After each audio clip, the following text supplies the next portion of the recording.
Hello दोस्तों, national अड्डा पर आपका स्वागत है। हमारे साथ आज जुड़े हैं एडवोकेट शेखर साहब, जिनको आपने प्रोटेस्ट साइट पर हमेशा देखते रहे हैं, जो कि नेशनल अड्डा पर वायरल हुए थे। करीब ये 1.5 मिलियन तक इनका व्यूज़ गया। नेशनल अड्डा और उसके सभी दर्शकों को मेरा प्यार भरा नमस्कार। सर, सबसे पहले हम ये जानना चाह रहे हैं कि जो जंतर मंतर पर प्रोटेस्ट हुआ, जंतर मंतर पर प्रोटेस्ट में बहुत सारे प्ले कार्ड्स ऐसे निकल करके आए जी, जो गाली वाले सीन देखने को मिले। मैं आपसे ये जानना चाह रहा हूँ कि ये जो गाली का कारण क्या है और इसको आप कैसे देखते हैं सर? देखिए सबसे पहले गाली तक बात आई कैसे?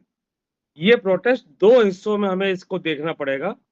एक था 20 तारीख तक का प्रोटेस्ट, जब तक सिर्फ़ और सिर्फ़ एक माँग थी कि धर्मेंद्र प्रधान इस्तीफ़ा दे, अन्य किसी नेता के बारे में कोई बात नहीं कही जा रही थी। लेकिन 20 तारीख से 2 दिन पहले जब सोनम वांगचुक जी को स्टेज से अकारण ही जो ज़बरदस्ती उठाया गया, इससे लोगों में थोड़ी-सी उत्तेजना थी। और 20 तारीख वाले इंसिडेंट में जिस तरीके से छात्रों की एक अनप्रोवोक्ड तरीके से पिटाई की गई और बेरहमी से पैलेट गन चली और इलेक्ट्रिक शॉक बैटन्स चले, जिस तरीके से छात्राओं के प्राइवेट पार्ट में डंडे मारे गए और मतलब उनके सर पे डंडे मारे गए, वहाँ पे 10-10 पुलिस वाले एक-एक छात्र को जब मार रहे थे, वो वंदे मातरम कह के चुपचाप खड़ा था। छात्रों की तरफ से हिंसा का आपको जो आरोप लग रहा है, इसमें कहीं भी किसी वीडियो में आपको छात्रों के हाथ में हथियार नहीं दिखेगा। और वहाँ पे बिना वर्दी के पुलिस वाले और बिना नेम प्लेट के पुलिस वाले जो कानून के वायलेशन में थे, इन्होंने जिस तरीके से छात्रों की पिटाई करी, तो देखिए साहब, जब कोई व्यक्ति पिटता है किसी मजबूत ताकत से पिट रहा होता है और वो फिज़िकली जवाब नहीं दे सकता, तो कम से कम मुँह से गालियाँ तो निकलेंगी। और वही मौका था कि 20 तारीख के प्रोटेस्ट में बात धर्मेंद्र प्रधान से हट के प्रधानमंत्री जी पर आ गई। वो जो पिटे हुए छात्र थे, वो प्रधानमंत्री जी के लिए अपशब्द निकालने लगे। तो अब ये हमको समझना पड़ेगा कि मॉरली आप एक तरफ इसको गलत कह सकते हैं, लेकिन ये तो बहुत पुरानी कहावत है कि जो दुखियारा पीड़ित होता है, उसके पास गाली और बददुआ के सिवा कुछ नहीं होता है, क्योंकि वो इन परिस्थितियों में कुछ और नहीं कर सकता है। जी। सर, मैं आता हूँ इस पर। मैं आपसे बात ये जानना चाह रहा हूँ कि जो इस पूरे होल प्रकरण में हुआ, जो आपने देखा, गाली गलौज का मामला जो जंतर मंतर पर आया, इसका पूरा लीगल स्टेटस क्या है? इसमें आप एज ए वकील कहाँ देखते हैं? क्या लगता है कि अगर ये कोर्ट में मसाइल जाएं, इस पर बात हो, डिस्कस हो, तो इसका पूरा आप लीगल स्टेटस कैसे देखते हैं? उसको आप हमारे दर्शकों को बताइए। देखिए लीगल स्टेटस से पहले हमको एक सवाल और देखना पड़ेगा कि इन बच्चों को ये गाली सिखाई किसने? क्या ये माँ के पेट से सीख कर आए थे? नहीं। इन बच्चों को जो हमें कहा जाता है हमारे नेशनल आइकन्स, जो नेता पूरे देश को दिशा दिखाने वाले हैं, तो उन्हीं नेताओं में से मैं कुछ के नाम आपको बता देता हूँ जो कि गाली देने के लिए बहुत वायरल है। देवेंद्र फडणवीस है, रमेश बुदूड़ी है, प्रेम शुक्ला है, अमित शाह जी संसद में गाली देते हैं, टी राजा गाली दे रहे हैं, निशिकांत दुबे गाली देते हैं। और जब प्रधानमंत्री किसी को जर्सी गाय और किसी को हाइब्रिड बछड़ा कह रहे होते, तो वो किसकी माँ को गाली दे रहे होते हैं। और दूसरी तरफ अभी अगर आप देखेंगे इंटरनेट पे, सत्यम पंडित, पिंकी चौधरी, दक्ष चौधरी, अक्कू पंडित, अभिषेक ठाकुर, रिद्धिमा शर्मा जैसे लोग, ये हिंदुओं को गाली दे-दे के जगाने का काम करते हैं। एक किसी धर्म विशेष के खिलाफ खुली गालियाँ दे रहे होते हैं, माँ-बहन की, और हिंदुओं को भी गाली देके कहते हैं कि हिंदुओं जाग जाओ। अब जब ये हिंदू बच्चे इनको देख-देख के गाली सीख गए और इनके खिलाफ इस्तेमाल हो गए, तो दर्द क्यों हो रहा है? तो ये हमको समझना पड़ेगा कि ये गाली जो है वो मतलब सिखाई किस लोगों ने। ये तो जो देश का राजनीतिक माहौल पिछले 10-12 साल में जो बीजेपी का आईटी सेल का जो ट्रोल है, आप एक एंटी गवर्नमेंट और या एंटी मोदी पोस्ट लिखिए, और देखिए गालियों की बाढ़ आ जाएगी आपके पास, आपके मैसेज बॉक्स में। तो ये क्यों है? जब आप लोग ये चीजें सिखाएंगे तो बच्चों के मुंह से गाली निकलेगी। दूसरी बात, इन बच्चों के ऊपर जो एफआईआर करी गई हास्यास्पद तरीके से गाली देने के लिए, मेरा एक और सवाल है कि गाली देने पर एफआईआर किस किस के खिलाफ होनी थी?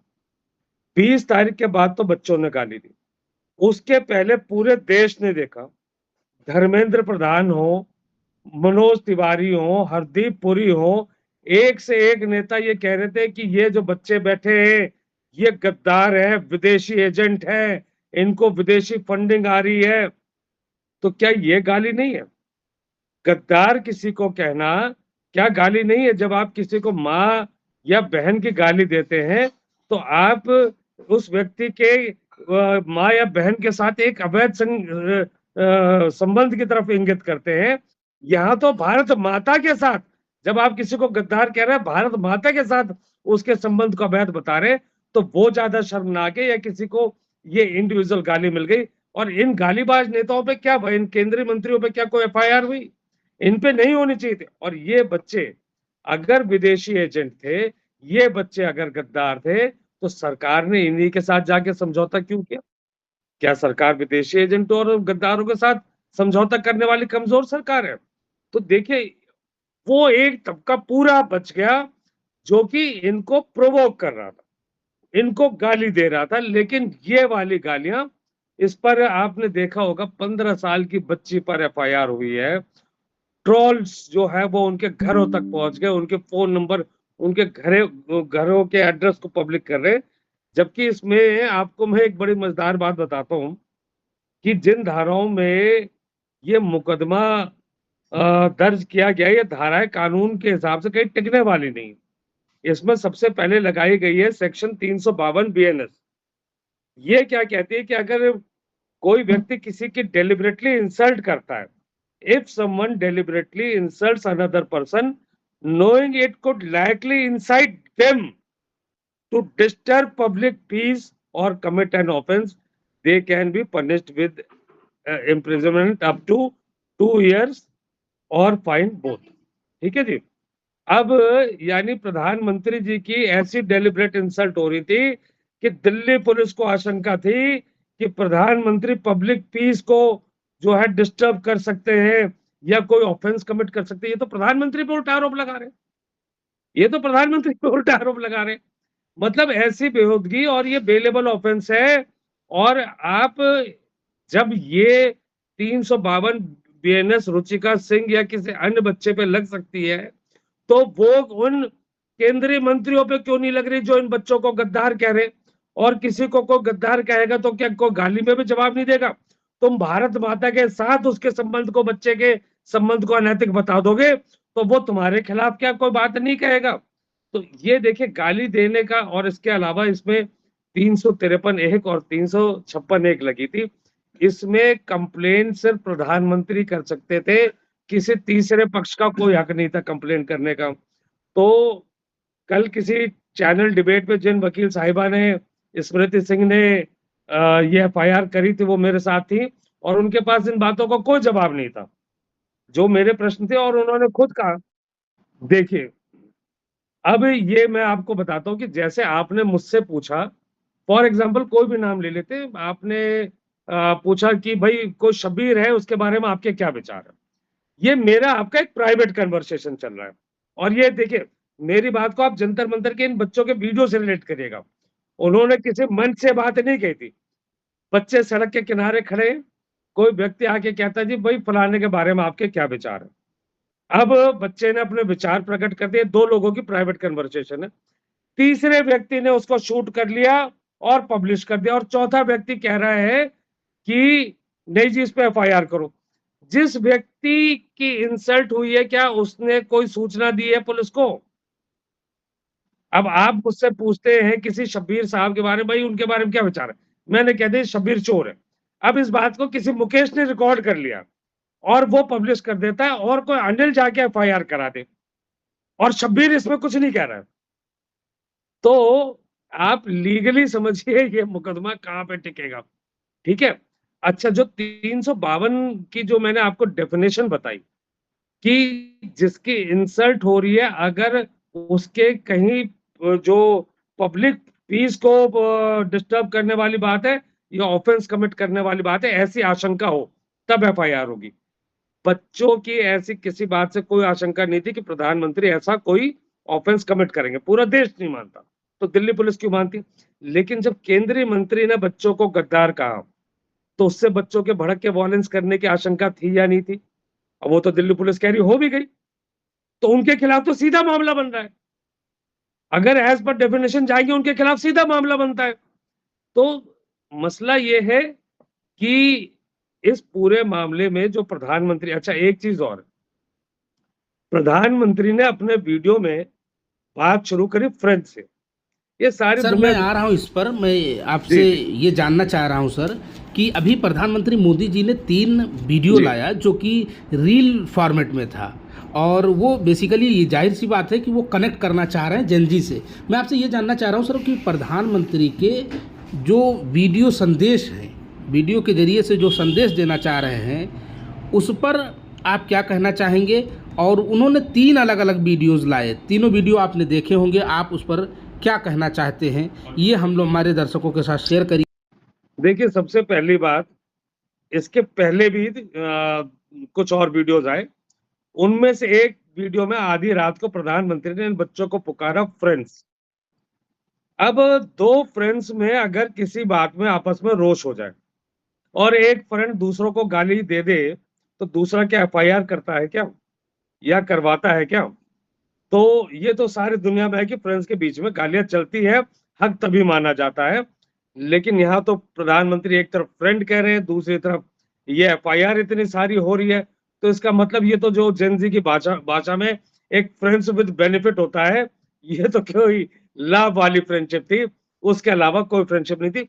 अगली वीडियो में प्रधानमंत्री जी आ गए साथियों पर। जब ये मुद्दा उठा कि नहीं, आप फ्रेंड नहीं हो सकते, फ्रेंड वाली हरकतें नहीं, तो उसके बाद फिर से तीसरी वीडियो में फ्रेंड पे आ गए। जब इन्होंने कहा जी गाली देने पर इतनी पीड़ा हुई, छोटे बच्चे ऐसी गाली दे रहे हैं, तो एक सवाल आता है साहब कि क्या प्रधानमंत्री को वाकई को पीड़ा होती है गाली सुनकर? मैं कहता हूं बिल्कुल नहीं होती, और मैं आपको इसका प्रमाण देता हूं कि इन बच्चों ने तो सिर्फ गालियां दी। कपिल मिश्रा जैसे नेता ने तो सदन में एक एक जो उनके चिट्ठे खोले थे, जिस तरीके से, हमें तो यहाँ पर इस प्लेटफॉर्म पर बोलते शर्म आएगी। वो तो बोलने लायक बातें नहीं है, लेकिन भाजपा की सदस्यता ले ली तो मंत्री बन गए। प्रधानमंत्री को कोई रोष नहीं था।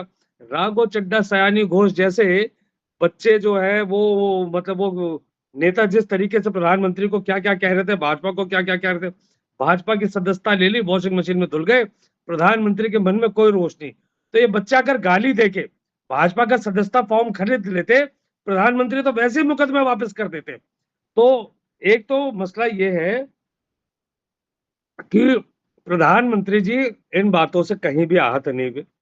ये सिर्फ कहने की बात थी, कोई पीड़ा नहीं थी उनको। दूसरी बात, जो उन्होंने एहसान दिखाया है बच्चों को माफ करके, आप बच्चों को तो माफ कर रहे हैं, लेकिन उन मंत्रियों का क्या जो इस पूरे यूथ को गाली दे रहा था, एक समूह को गाली दे रहा था, अपना हक मांगने वालों को गद्दार कह रहा था, विदेशी एजेंट कह रहा था, वो कब माफी मांगेंगे? उनके खिलाफ कब एफआईआर होगी? तो ये जो है, देश का युवा इस बात को बहुत अच्छी तरीके से समझ रहा है कि ये सारा का सारा जो युवाओं की एक बहुत बड़ी जीत हुई है। ये जो गाली कांड हुआ है, और ये जो 15 साल की बच्ची और ऐसी अनेक बच्चियों को ट्रोल कर करके वो जो पहुंचे हैं, इनके गुंडे भाजपा और संघ के, इनका सिर्फ एक मकसद था कि युवाओं ने जो एक करारी शिकस्त दी है देश के प्रधानमंत्री को, उसको किसी भी तरीके से उस न्यूज को पीछे करा जाए, और ये गाली कांड लाके लोगों के मन से प्रधानमंत्री की वो हार जो है, जो अहंकार को इन्होंने हराया इन बच्चों ने, उसको जो है छोटा करके इस गाली कांड को आगे लाया जाए और लोगों की शॉर्ट टर्म मेमोरी का फायदा उठाया जाए। लेकिन इस मिशन में ये कामयाब नहीं होंगे, क्योंकि देखिए, ये तबका किसी पॉलिटिकल पार्टी से जुड़ा नहीं था। जो हम समाज में रहते हैं, मुझे ऐसा काफी कुछ लगता था कि युवा वर्ग एक फ्लोटिंग वोटर्स का ऐसा समूह जो कहीं ना कहीं थोड़ा भाजपा की तरफ इंक्लाइंड है। वो किसी भी डाइसी सिचुएशन में भाजपा को ही एडवांटेज देता था। आज वो वर्ग अचानक इनके ही कर्मों से, इसमें किसी पॉलिटिकल पार्टी का कोई रोल ही नहीं आया। जो सरकार ने जिस तरीके से इस मामले को डील किया और जितनी बेवकूफी से डील किया, आज युवा जो है इनकी सच्चाई समझ चुका और इनके खिलाफ हो चुका है। जी सर, हम आपसे यहाँ एक बात ये जानना चाह रहे हैं कि पूरा होल जंतर मंतर का आपने प्रोसेस देखा और समझा, लेकिन जिस तरह से पूरे प्रोटेस्ट में मेन स्ट्रीम मीडिया ने इग्नोर किया, उसके बाद ये हुई कि जो सोशल मीडिया है, जो इंडिपेंडेंट जर्नलिस्ट हैं, जो पूरे उसमें आपने देखा होगा कि नए नए इन्फ्लुएंसर निकल करके आए, लेकिन उसके बाद में जो सीजेपी का कॉकरोच जनता पार्टी के जो लीडर्स हैं, वो लीडर्स अब मेन स्ट्रीम मीडिया पर जा कर के अपना बाइट दे रहे हैं। तो क्या लग रहा है कि वो जो प्रॉब्लम्स थी, जो मेन स्ट्रीम मीडिया को आप बुरा भला कह रहे थे, तो उससे क्या ये नहीं हो रहा है कि आपने जिसको इग्नोर, जो आपको इग्नोर किया था वहीं जाकर? देखिए, इसमें दो पक्ष हैं। एक है जो जनरल जनता होती है, जनता को सही न्यूज कौन पहुंचा रहा है। गोदी मीडिया एक नैरेटिव क्रिएट करने वाली मीडिया है, सारा देश जान चुका है। जो उस तरीके की मानसिकता वाले, जो गुलामी वाली मानसिकता वाले लोग हैं, अब शायद वही देखते हैं उन चैनलों को। उनकी टीआरपी, अब ये जो अल्टरनेटिव मीडिया है, इसके आगे वो कहीं भी नहीं टिक रहे। और ये आंदोलन को जितनी खराब लाइट में ये गोदी मीडिया दिखा सकता था, लगातार उसकी वही कोशिश रही।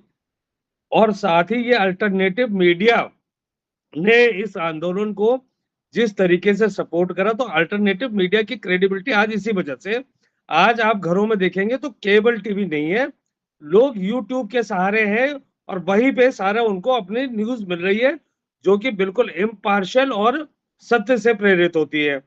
लेकिन जब आप इसको एक नेता की नजर से देखेंगे, तो दूसरा पहलू है कि अल्टरनेटिव मीडिया आपको अच्छी कवरेज दे रहा था, नो डाउट।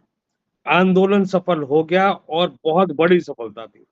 लेकिन कहीं ना कहीं आप जानते हैं कि गोदी मीडिया के पास अभी भी एक परंपरागत, जो अधिकतर सीनियर सिटीजन वाला जो एज ग्रुप होता है और उस तरीके के लोग, वो अभी भी जो वहां टिके पड़े, वहां तक सच्चाई नहीं पहुंच रही है कि ये अहंकारी सरकार जो दिखने में इतनी शक्तिशाली थी, बच्चों ने हरा दी। तो उस दर्शक वर्ग तक जाने के लिए अपनी बात वहां